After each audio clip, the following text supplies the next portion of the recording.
Welcome to అండే news. నేను మీ రాజ్ కుమార్. అందరికీ టీచర్స్ డే శుభాకాంక్షలు. మరి టీచర్స్ డే ఎందుకు మన గర్వంగా చెప్తుండు ఈ రాజ్ కుమార్ అంటే జర్నలిస్టు మీ అందరికీ తెలియాల్సిన ఒక ముచ్చట ఉంది. ఆనాడు మన భారతదేశంలో ఆడవారికి చదువు లేకుండే, వాళ్ళు చదువుకోవద్దు, ఇంటికే పరిమితం కావాలి, భర్త చనిపోతే భర్తతో పాటు భార్య కూడా చనిపోవాలి, గట్ల ఉండే మన పరిస్థితులు.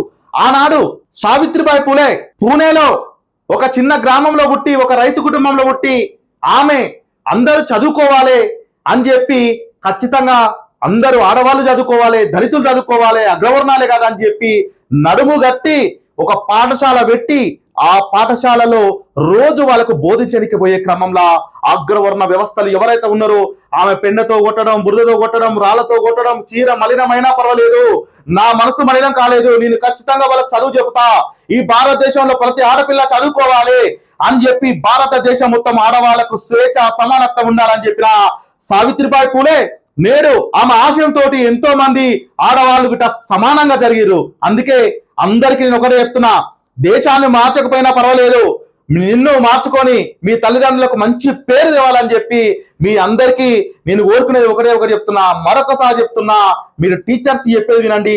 సమాజం పట్ల స్పష్టత తెలుసుకోవాలి, ఖచ్చితంగా మీరు ఏదో ఒకటి సాధించాలని చెప్పి నేను ఖచ్చితంగా విద్యార్థులకు అది చెప్తున్నా.